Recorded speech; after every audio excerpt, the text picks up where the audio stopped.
Okay, Assalamualaikum warahmatullahi. Alhamdulillah wassalatu wassalamu ala Rasulillah wa ba'd. Terima kasih Fadil Ustaz Razak.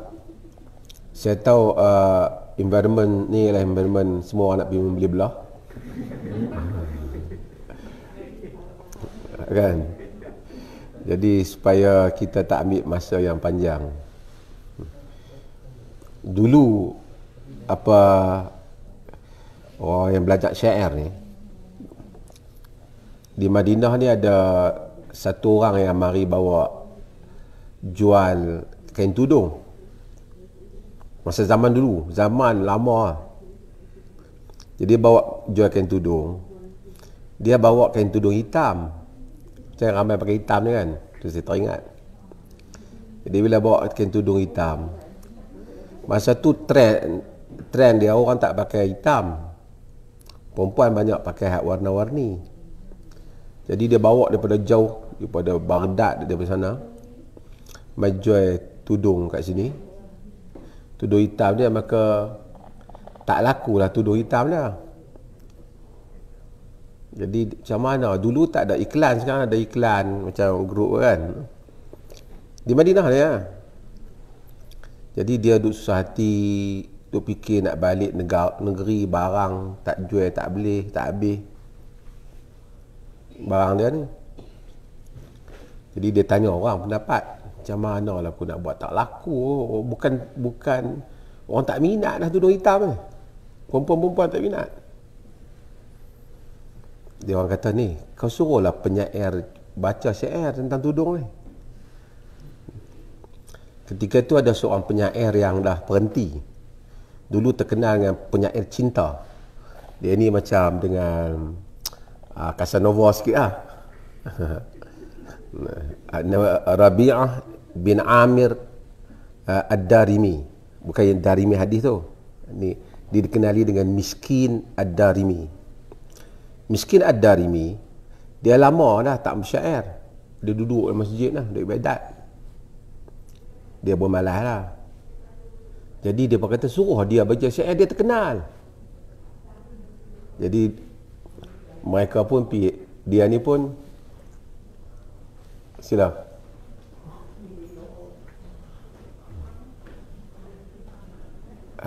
Pergi dia duduk.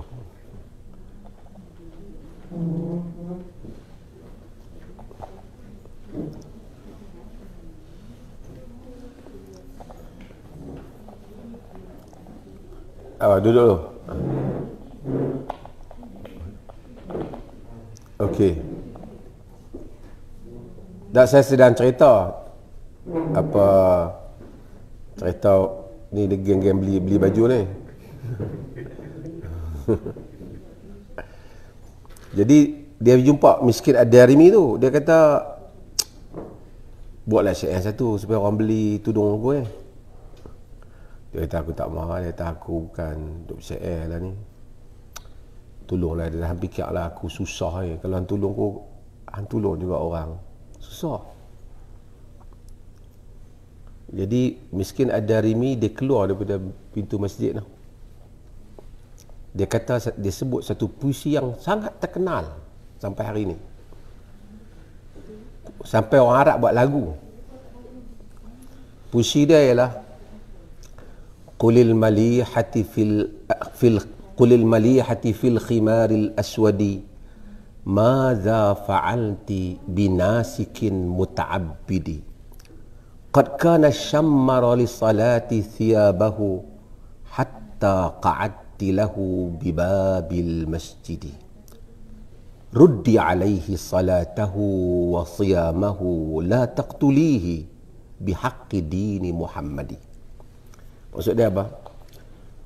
Qulil malihati fil khimaril aswadi.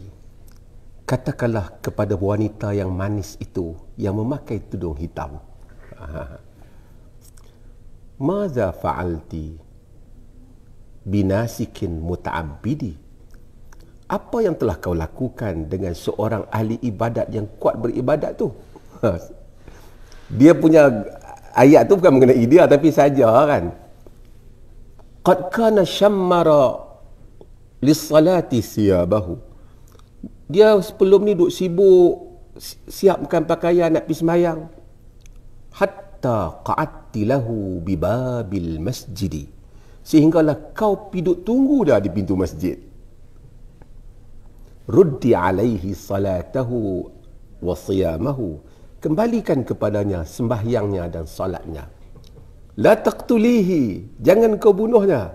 Bihaqqi dini Muhammadi, aku meminta engkau dengan nama agama Muhammad. Puisi Arab ni cepat. Arab ni dia sentiasa terkesan dengan puisi. Bila dia pergi di pintu, qulil malihati fil khimaril aswadi maza fa'alti binasikin muta'abbidi qad kana shammara lis-salati siyabahu hatta qa'adti lahu bibabil masjidi ruddi alaihi salatahu wa siyamahu la taqtulihi bihaqqi dini Muhammadi. Terkenal dia buat lagu pun. Bila dia buat puisi ni, heboh satu Madinah. Mereka kata miskin Darimi dah patah balik macam zaman dululah. Jadi dia berkenan kat perempuan yang pakai tudung hitam. Maka tudung hitam tu telah laku dengan masa yang begitu pantas. Sajalah nak cerita. Dah tengok nak pergi beli kan. Jadi lakulah tudung hitam tu dengan masa yang begitu pantas. Kerana semua orang nak pakai tudung hitam. Jadi trend. Kut-kutlah berkenannya miskin Ad-Darimi, iaitu Rabi'ah bin Amir Ad-Darimi, dengan dengan pakai tudung hitam ni dianggap trend lah, orang lawa lah. Kena kulil malihah. Malihah ni Arab kata asal malih maksudnya comel lah, cute kan. Kulil malihati fil khimaril aswadi, katakanlah pada wanita yang comel itu yang memakai tudung hitam. Tu orang kata kekuatan syair Arab di dalam kempen barang. Dulu syair Arab ni kempen apa pun kuat dulu. Kalau perempuan tak lawa pun masuk dalam syair, orang Pinang dah. Siapa ngaji syair, dia suka syair. Itu sampingan lah saya nak cerita tu. Cerita yang lain. Ni masa kita tak ada, tapi saya saya cerita tak ada apa nak cerita, cuma saya nak sebut satu hal, satu perkara pendek je tapi mungkin manfaat kepada kita. Ziyad bin Abi Ziyad Maula Abdullah bin Ayyash. Ziyad bin Abi Ziyad ni terkenal faqih, ambil ilmu daripada Anas dan hidup pada zaman Umar bin Abdul Aziz. Dulu Maula ni maksud dulu dia hamba. Panjang cerita Ziyad ni. Ziyad bin Abi Ziyad Maula bin Ayyash. Cuma saya nak ceritanya ialah Umar bin Abdul Aziz ni suka kat Ziyad ni. Pasal dia selalu panggil Ziyad ni mari majlis dia. Kalau Ziyad cakap apa dia akan menangis. Kerana Ziyad ni soleh, terkenal faqih rabbani Ziyad ni. Ada banyak benda yang Ziyad cakap yang memberi manfaat. Salah satu ialah ketika dia masuk jumpa Umar bin Abdul Aziz, panjang cakap dia tapi saya nak potong sikit yang Ziyad cakap pada Umar bin Abdul Aziz. Kata Ziyad kepada Umar bin Abdul Aziz, Ziyad bila dia nasihat tu, dia macam nasihat diri dia, tapi sebenarnya dia kata ya Ziyad, wahai Ziyad. Umar bin Abdul Aziz suruh dia nasihat umum, tapi dia tak mau nampak macam dia kata kat awam, dia sebut kat diri dia. Cuma kesimpulan yang dia kata ialah la yadurruka man dakhala al-jannah la yanfa'uka man dakhala al-jannah law dakhalta anta an-nar wa la yadurruka man dakhala an-nar law dakhalta anta al-jannah. Umar bin Abdul Aziz dengar dia kata wallahi sadaqta ya Ziyad, wallahi sadaqta fadaka. Maksudnya apa? Tidak memberi manfaat kepadamu orang yang memasuki syurga jika engkau masuk neraka. Tidak memberi mudarat kepadamu orang yang memasuki neraka jika engkau masuk syurga. Kita bila datang, kita tengok dalam hidup ni kita jumpa banyak orang. hebat ke orang tu, soleh ke apa, tidak memberi apa-apa makna jika dia masuk syurga, kita masuk neraka. Dan demikian juga tidak memberi mudarat pada kita jika dia masuk neraka, kita masuk syurga. Setiap orang, belum lagi sedunia ni, kita datang ke masjid, nanti kita akan pergi ke Mekah. Setiap orang ni, kalau kita dapat dengar doa dia, macam-macam doa yang dia doa. Orang ni doa tentang ini, orang ni doa tentang ini. Berbagai kehidupan yang ada ni. Kehidupan yang hari pertama saya beritahu. Ini kehidupan dia mungkin doa ke anak dia, minta anak dia ni, yang ni nak minta anak dia kahwin ke, yang ni nak minta dia, yang ni kita doa. Orang ni India, yang ni Arab, yang ni Cina, ya, macam-macam orang. Bagi setiap orang ada doa dia, bagi setiap orang itu ada kehidupan dia. Kalau kita buat lingkungan kehidupan ni, peta hidup ni, setiap kita ni, kita duduk sama je ni, ini ada kehidupan dia. Dan cerita kehidupannya yang tersendiri, yang kita tak tahu.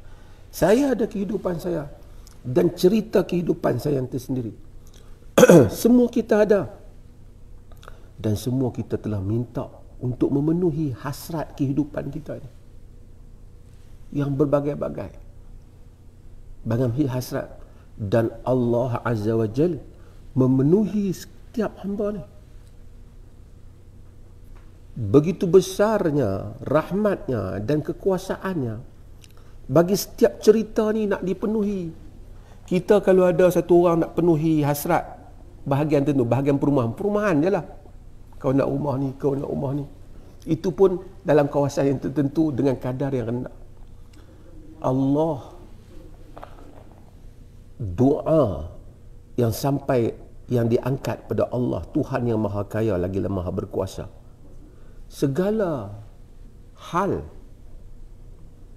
manusia, bukan cerita harta, cerita kebahagiaan, cerita anak dia yang terlahaka, tidak anak dia, cerita isteri dia yang sakit, cerita suami dia punya masalah, cerita kawan-kawan dia, cerita pengajian dia, kehidupan demi yang luas.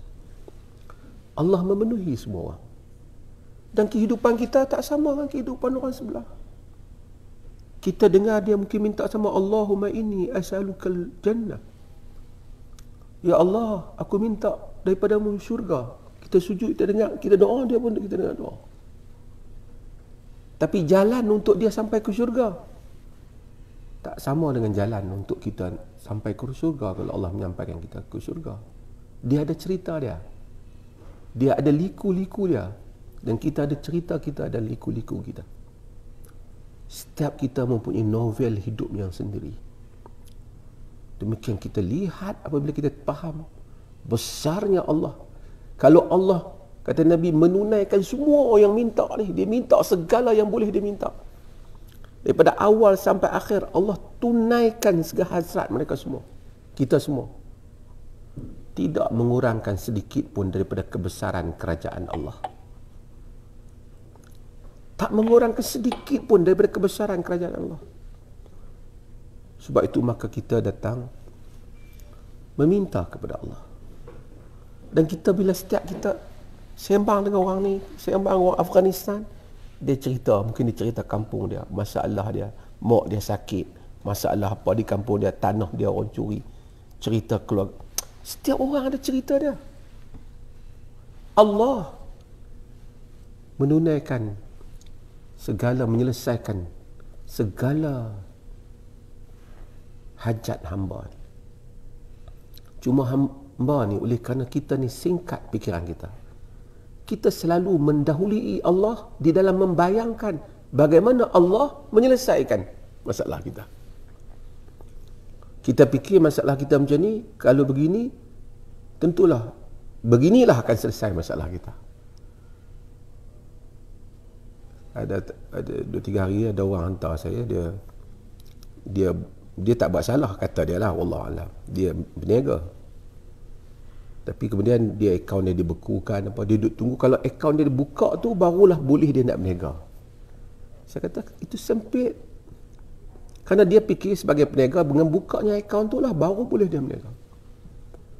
Allah membangkitkan berbagai-bagai cara. Mungkin tak semesti buka hal tu. Saya tadi pagi semayang di masjid, tengok Raudah tu. Saya pohon hari tu Raudah. Nak masuk kan. Tak apa lah, kalau ramai tak ada, bukan syarat dia. Tapi nak pohon balik tak boleh. Saya pohon pergi melawat kubur makam Nabi sallallahu alaihi wasallam. Tapi kata ya Allah bagi dapat masuk Raudah. Apply tak boleh ya. Jadi saya pergi ke Dr. Iwan, tak apa kita masuk makam Rasul je lah. Tapi oleh kerana saya doa pagi tadi tapi doa pergi kat situ ada orang Dr. Iwan kata tu masuk ke tu orang pergi Raudah.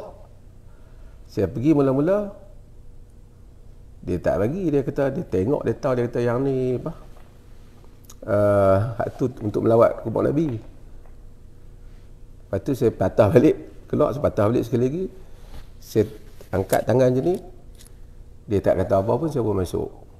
Sampai kat sana ada lagi checkpoint tau, dia check lagi detail. Saya kata sangkut lah, saya bilang la haula wala quwata illa billah.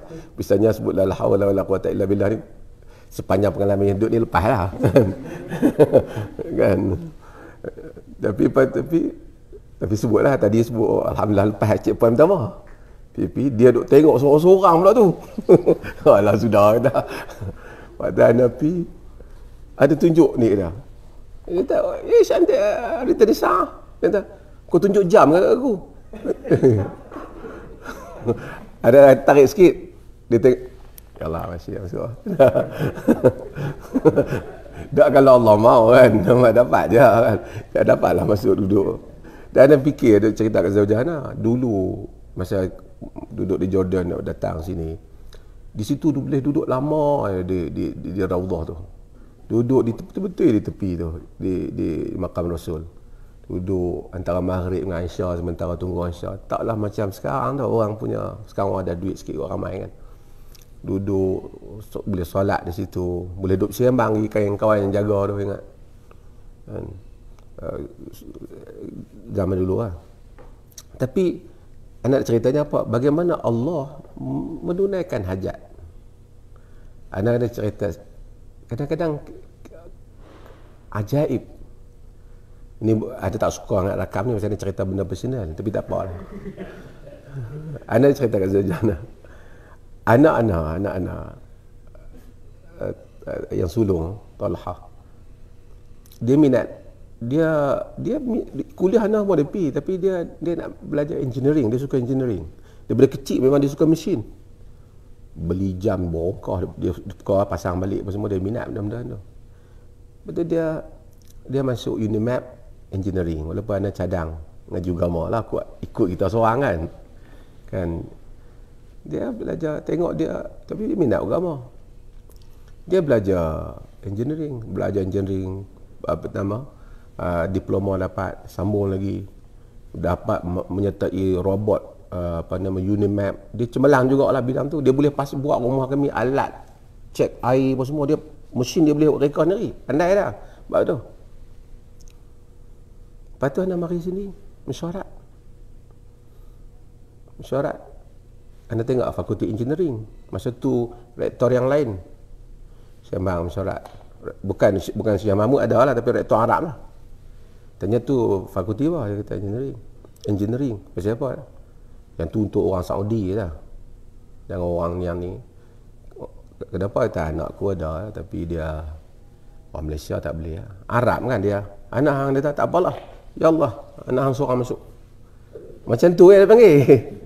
Tapi anak ni berpengalaman dengan urusan Arab ni, kadang-kadang tak boleh nak pegang lagi benda macam tu. Lepas tu anak pun tengok Syekh Mahmud masa tu pun tak apa kata apa, sebab nampak kot macam Arab panggil mujamalah kan.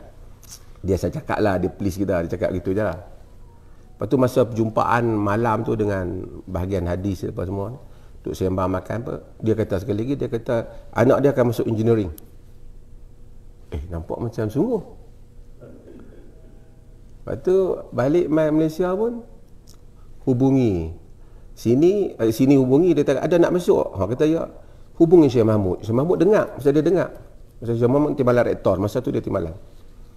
Syekh Mahmud kata tak tahu nak buat macam mana pasal tak ada hitam putih. Kan? Dia cakap kan. Lah ni tak apalah, isi dulu online tu, nombor bagi kat Syekh. Isi online tu bagi pada apa? Pada Syekh Mahmud. Dia check lah. Check. Apa 7-8 bulan tu, 7 bulan tu dia pun panggil main Universiti Madinah. Universiti Madinah anak faham belajar engineering lah. Tapi anak-anak bila main sini dia kata dia pun tak tanya pun nak belajar apa. Lepas tu dia kata dah pergi sana, dah belajar dah engineering. Belajar agama apa. Dia belajar agama, dia lebih sikit lah umur dah. Anda minta supaya dia hadir semua halaqah di masjid ni Syekh. Lepas tu anda pada kenal Syekh Masyaikh sini. Tapi maksudnya dia patah balik bila dia belajar agama balik. Ni dia balik kerana Covid. Tapi dia memang pandai, dia tu Unimed belajar, minta dia duk rekod robot apa, dia ada masa dia boleh buat benda tu. Tapi anda nak ceritanya apa? Kadang-kadang masa kita doa tu tak nampak pun benda tu. Kita doa macam lain jadi nampak macam lain. Beberapa tahun kemudian dia muncul, dia patah balik mengaji. Agama anda ingat dulu doa supaya mengaji agama, patah jugalah dia setelah 4 tahun dah. Setelah 4 tahun. Bagus juga, dua anda selalu duduk kempen sebab ustaz ni ada apa, akademik pun pandai, sains pun pandai, apa, agama pun pandai kan. Tapi nak ceritanya bukan nak cerita pasal anak-anak, tapi nak cerita kita kadang-kadang bila doa kita Allah tak terima dekat doa aku. Kita jangan buat keputusan, jangan isti'jal. Kita mungkin fikir doa lah anak ni suruh ngaji agama kok, tapi tak dah dia tak mau. Kita rasa macam tu. Kita tak tahu urusan Allah. Allah patah balik, dia belajar balik agama. Dulu anak-anak cerita bagus cerita anak-anak. Seorang nombor 2, anak-anak mengaji materi semua, mengaji agama. Tapi dia pun tak cemerlang bahasa Arab di sekolah agama. Tahu lah, kita tahu belajar kita bercakap Arab, dia pun tahu apa cemerlang. Tapi yang nombor 2 tu dia tahu apa, dia last kali dia tak tahu nak pergi mana. Okey lah bahasa Arab dia tu, tapi tak cemerlang. Ana urus dengan Jordan dah bersiap lah, dia tak mau pergi. Urus dengan Maghribi dah bersiap lah, dia tak mau pergi. Lain kali dia nak pergi di Universiti Yala Fatani, hantar ke sana, dan dia belajar bahasa Arab. Dulu duk kata kitab, duk tengok kitab Arab ni. Dulu anda mengaji kelas sastra Arab, tak ada siapa nak guna, nak bagi kat siapa tau. Dah kita pun duk tumpu bahagian agama ni. Mana nak patah belik, dia belajar sastra Arab dan dia gunalah buku. Artinya, saya nak ceritanya apa? Saya nak ceritanya, kita jangan mendahului Tuhan dalam kita rasa dalam diri kita terhadap keputusan-keputusan yang Allah akan buat untuk doa kita. Kita kadang-kadang doa, kita rasa Tuhan tak terima. Nanti dulu. Kita kadang-kadang boleh doa pagi ni, petang ni nampak lah kan. Allah ada urusannya yang tersendiri. Allah ada urusannya dengan hikmah alam ini. Apabila sampai masanya, kita akan kata, ini the right time untuk benda ni berlaku. Sebab itu, serahkan urusan. Itulah makna tawakal. Bukan tawakalna, okay, satu hal lah. Itulah makna tawakal. Sebab itu kita baca dalam Quran sebanyak mungkin, wa 'alallahi falyatawakkalul mu'minun. Dia kepada Allah, bawa tawakal orang beriman. Tawakal. Sebab tawakal serah kepada Allah. Setelah kau doa, kau minta, kau serah kat dia. Percayalah kalau kau minta, dia tak akan tinggalkan kau. Walaupun seketika kau rasa macam kau ditinggalkan, dia mempunyai urusannya. Sebahagiannya di atas dosa kita, kau bayar sekejap, tapi dia mempunyai urusannya. Sebab itu agama melarang untuk kita putus asa dalam hidup, hilang tawakal. Sebab itu bila kita doa, orang sini doa pada Allah. Lepas tu doa, kita jangan fikir doa ni duk tunggu doa kita muncul kat airport dan sampai ni. Bukan, Allah ada urusan. Kita doa, mungkin doa saya, Allah alam, tuan-tuan mungkin ada banyak pengalaman. Saya rasa doa saya mungkin masa belajar dulu tak kahwin ni, muncul kemudian berapa puluh tahun kemudian. Di atas segala hasrat yang kita doa pada Tuhan. Sebab tu Allah simpan. Kita pun dah lupa doa kita. Tuhan tak lupa, dia simpan di sisi dia. Dia akan muncul. Masa muncul tu mungkin kita rasa, wih, nasib baik aku, kita terlupa. Ni doa kau dulu ni. Sebab itu mudah-mudahan kita datang sini banyakkan doa, dan Allah tak lupa doa kita, disimpan di sisi dia. Mudah-mudahan. Terima kasih. Sekian. Assalamualaikum warahmatullahi wabarakatuh.